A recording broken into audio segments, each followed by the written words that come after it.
Hey guys, and welcome back to part number 2 with Dr. Robert Corrigan with Bobby. As you know, the most famous rodent expert in the world probably. Bobby always brings a lot of things to the table, and also in part 2 we discussed some things never been discussed before, so enjoy this one. The past years, you and I, we've been a little bit too bullish, I want to say, on the development of technology in our industry. We all thought it was quicker. I always said, like, next year is going to be incredible. I said that for 10 years now. Now I'm getting exhausted saying it. But even if it's going slower, I mean, our industry did try a lot of things, a lot of sensors, a lot of ways to implement them. I do think, to be in all fairness, that there is going to be a way or a product that is somehow is going to develop to be a perfect fit for, let's say, a pest type or a company, a larger one, you know, Rentokil, Anticimex, Orkin, Terminix. And then there's going to be the tipping point, at least for once, for a bigger share of our industry, in my eyes. But the time has not yet come, but it is so interesting to be here in it and witness and just wait for it until the time is going to come. But I think in all fairness, fully agree, Bobby, it's going to come. Yeah, I'm very optimistic alongside of you, Daniel. I will tell you, I believe in it so strongly. One is that the major part of my consulting is that whole drive. To this year, had it been not for COVID last year, probably 70% of my hours was going into remote monitors and their applications in pest management, everything from city governments on to big giant corporations. But COVID squashed all that. So in addition, we have to be, mindful that even though the uptake in remote sensors has been slow, it was further slowed dramatically by this pandemic. It is, yeah, agreed. It was slowed, but then maybe the pandemic, helped it, the awareness topic. And after everybody's got their vaccine and everything, hopefully it's going to speed up a bit. But yeah, we're here. We do know that our industry is looking at it. We know they're going more towards IPM. They are always quick to put it in their marketing, but I think they're going to execute on it as well. One thing we can end with on that topic is it certainly is never going to go away. We just don't know what direction it's going to take, per se, as you stressed, and what's going to be the biggest player in this thing, and if there will be, or will it be 20 players and we selecting the different among the different tools. Totally agreed. It is growing. It's growing slowly, slower than we've expected, but sometime the growth rate might might go up a little bit. Anyways, so interesting also would be your perspective on there are our industry is diverse. You have the one-man bands, you have mid-sized family-owned companies that are in brackets more and more bought by the mergers and acquisitions departments of Anticimex, Rentokil, Orkin, etc. And then there are the big corporates listed on the stock exchange, being just like a corporate, it just operates. And how do you think the market is going to behave in that term, business-wise, in the next couple of years? Is there going to be the Tesla of pest control? Is there going to be, let's say, a conglomeration of corporates buying for crazy exit sums more and more pest control companies by families or of families? What do you think could be a rational development? We all see these big buyouts, as you're referring to, and we all are asking, how is this going to go? Is it going to continue? How's it going to end? Yeah. And will it, to simplify the whole thing, will the whole world be 5 pest control companies? Exactly. Yes. But I think the answer is going to really rely on what those big corporations adopt as their operating philosophies. I think if they're driven by get bigger at any expense, and volume is everything, to say we're number one. And I think some of them, quite frankly, well, I know some of them say our goal is to be the largest pest control company in the world with a capital W. I said, that's your goal? And they said, that's our goal.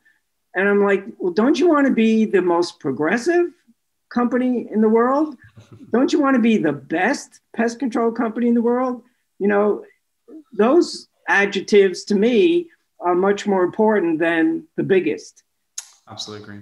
Because how do you get to be big? Hopefully, and there's nothing wrong with saying I'm the biggest, but if you are the biggest, does that also mean you got to be the biggest because you were the best? Exactly, yeah. Now, if that's the goal, that's admirable. But if the goal is to just keep getting as many accounts as possible, as fast as we can with a big sales force that are extremely talented sales professionals, I worry about our industry then, because how can you possibly do that with, without any abandonment and say, we know among all the growth, we still, every one of those outlets remain the best.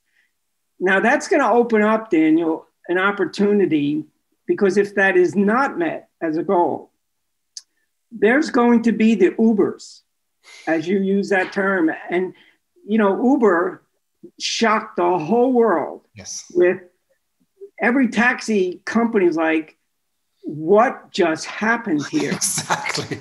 Right? And when you go, I travel, you travel, I go to an airport, I live through that Uber evolution.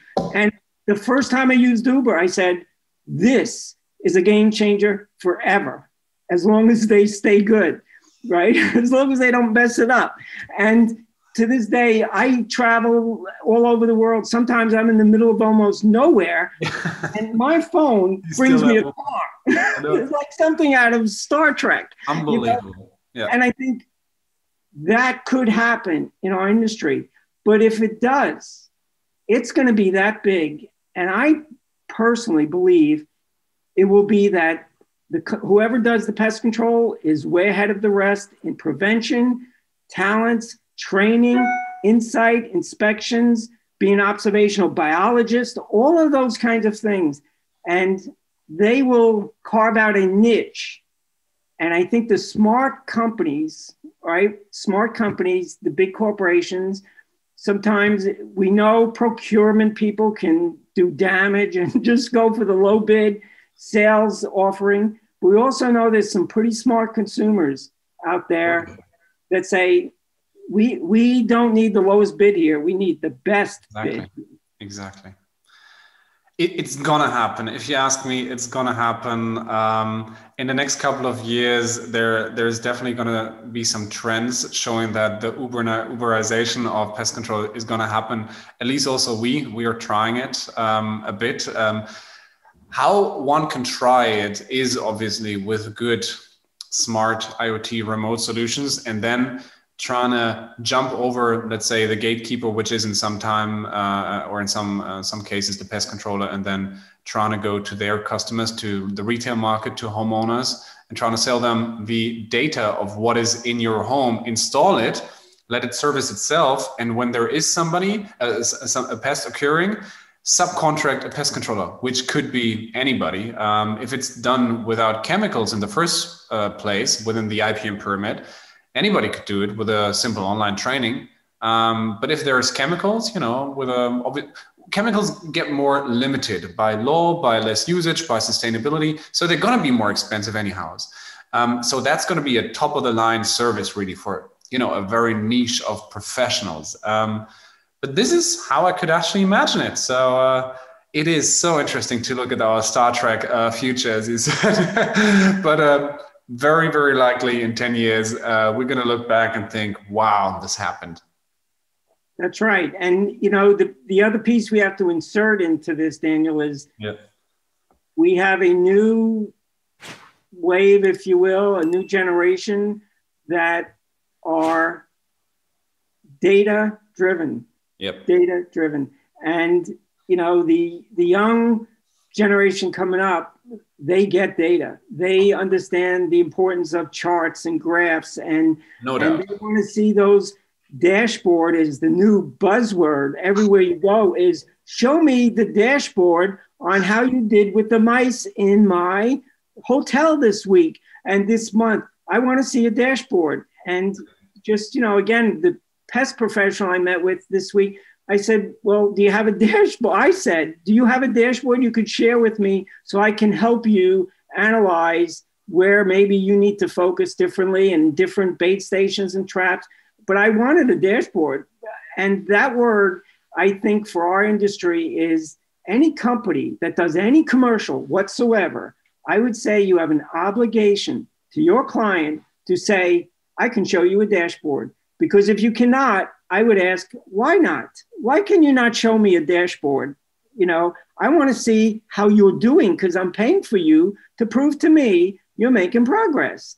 And a dashboard will do that. It's like a dashboardization of our generation. I fully agree, Bobby. It's true. I love that word, dashboard. It's funny, yeah. And the companies that are very successful in our, let's say, last 5 years of the tech bubble, the so-called SaaS, software as a service SaaS companies, and they all the like Salesforce is a SaaS company, and or whatever. What else is there? Like HubSpot or whatnot, and in the end, every company, even Volkswagen said, we are becoming, or BMW, we are becoming a data company.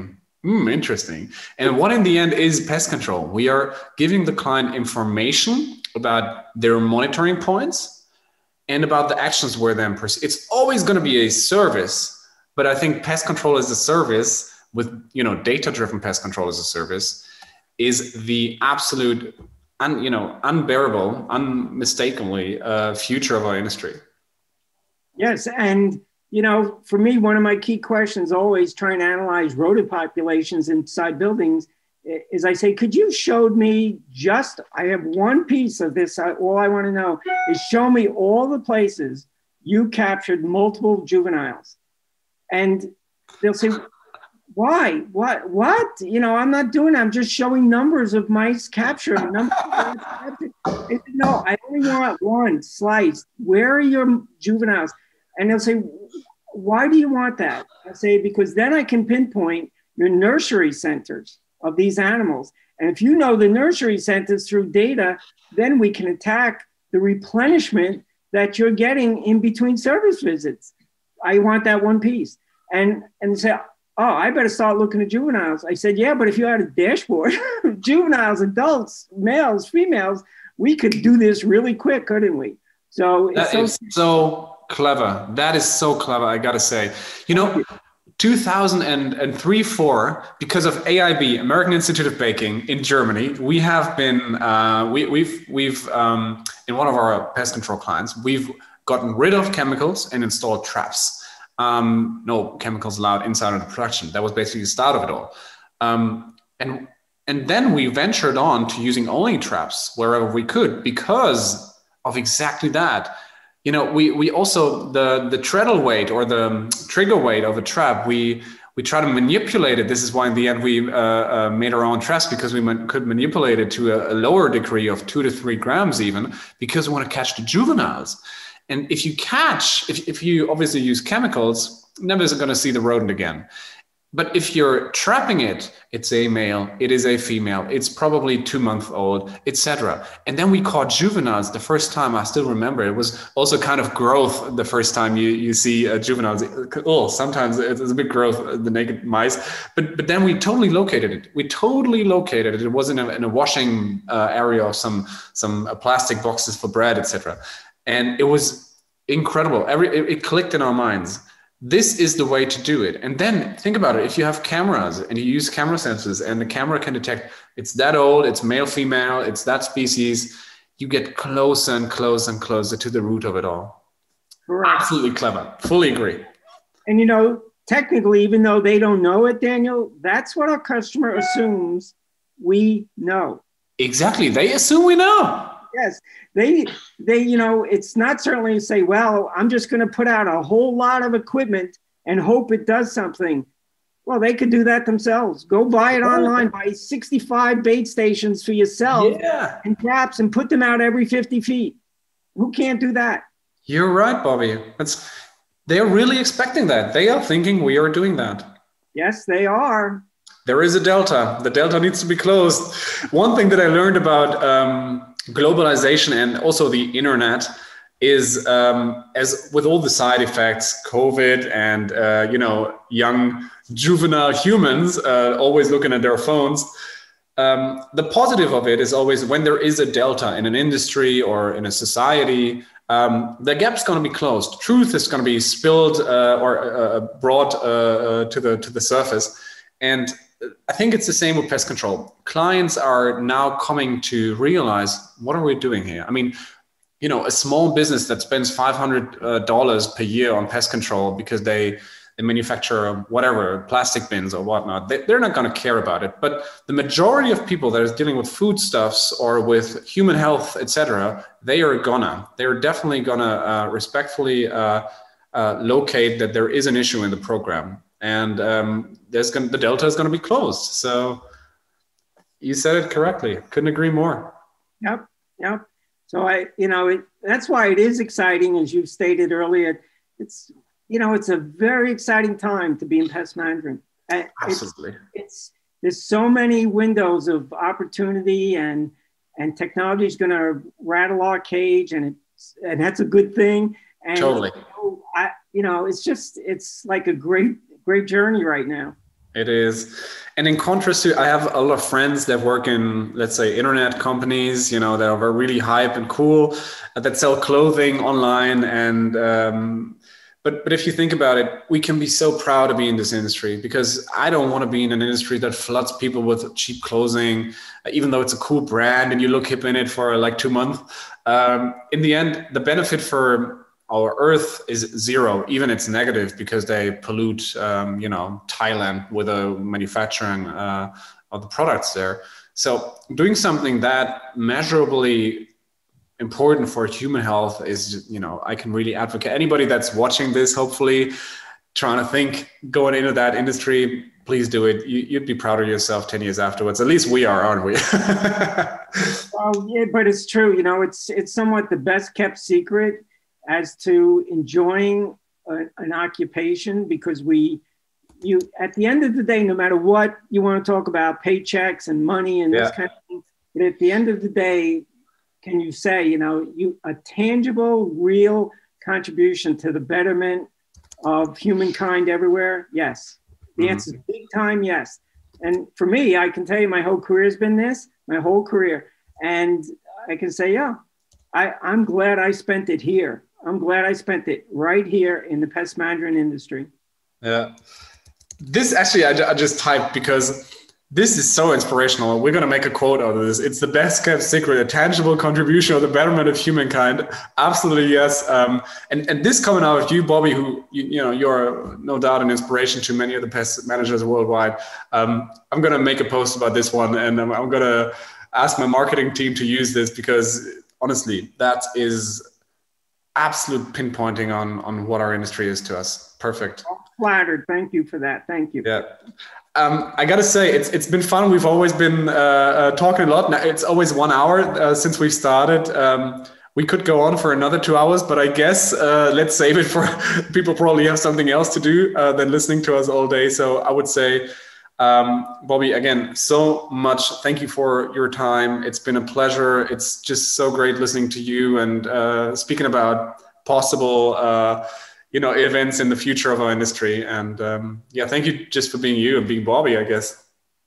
Well, thank you, Daniel. It was an honor to be invited to this. It's always fun to speak with you, like you said, So, and thank you for everything you do and what Futura does. Thanks so much. Good, Bobby. I think next interview, 2, 3, 4 months, we're going to see how this one, we're going to get some responses or some people responding on this one again. And we're going to gather some more questions, some more inspiration of more topics. Yeah, can't wait for the next one. It's been so fun. Okay. Same here. Listen, have a great weekend in Germany, okay? And you too. Enjoy your weekend. Bye, Bobby. Take care.